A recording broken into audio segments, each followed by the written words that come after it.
Can you share that a little bit? Walk us through how it's grown over the years. Yes, absolutely. We really started Scarlet Rose Collective in the fall of 2020, but I would say 2021 was our first year really promoting it and doing it a bit more regularly. And I shared at the speaking engagement, I don't know what our numbers were for Collective in 2021, which I hate to even say that in front of you, right? I'm sure we talked about it that year. That was a mistake and something I wish I had known better. But all I know is that company revenue, we did $220,000 that year. In 2022, Scarlet Rose Collective did $135,000 in revenue by itself. That year, it made up about 24% of my overall annual revenue. And then last year, 2023, we closed out Scarlet Rose Collective at $226,000. So, I mean, almost basically doubled, which is just tremendous. And it was about 35% of the revenue. And then so far year to date, Collective has done $223,000 just for the year, which is just incredible.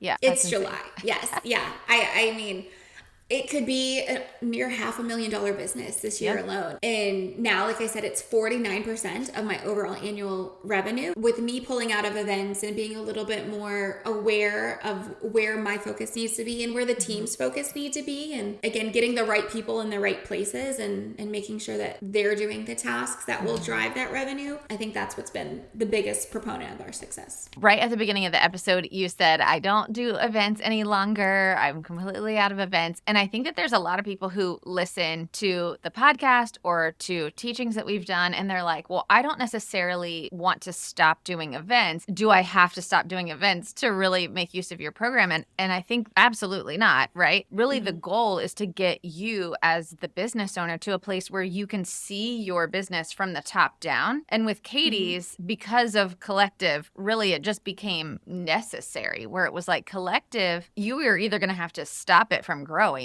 or you're going to have to like pull out of events, because you've got to be able to take control of both of these companies, which, I mean, really both of your companies have the potential to do $500,000 this year. So it's very difficult for you to still have clients and do that, right? With the events company, we just went through a rebrand recently, and it was the first time someone asked, all of those questions like, why did you start your business? What does this mean to you? What do you want to do? And for me, I want other women to love what they do every day. And we are very much like work hard, play hard. We're going to hustle, but we're also going to enjoy time with our families. My girls on the team, I've got 10 of them now, and we've gotten married over the years, had babies. You can still have a job and a career that takes care of you, that you work really hard at, that you love to do, but also you can have the time and the freedom and the flexibility to be with your family and do these other things also.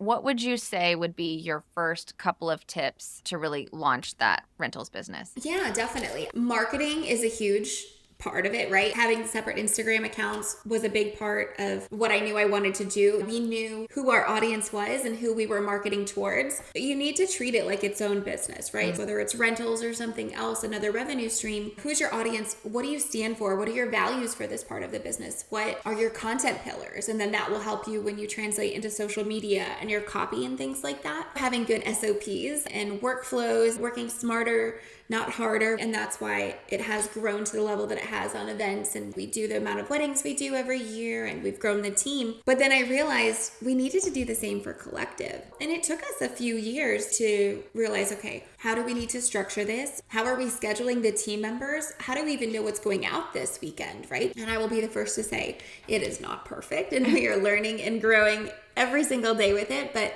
we found calendar systems that work well for us. We know how to display everything so that it's understandable for the client and they know what they can expect on wedding day, but so can our team, and they know what to build and make. We have a separate contract for those kind of things, a whole invoicing platform, and a place where we track our inventory. Finally getting all of these things the way that they needed to be from the beginning is helping us scale even more this year. So I think knowing your marketing and your audience and how you're going to present this product or service, and then having the SOPs. Yeah, I love it.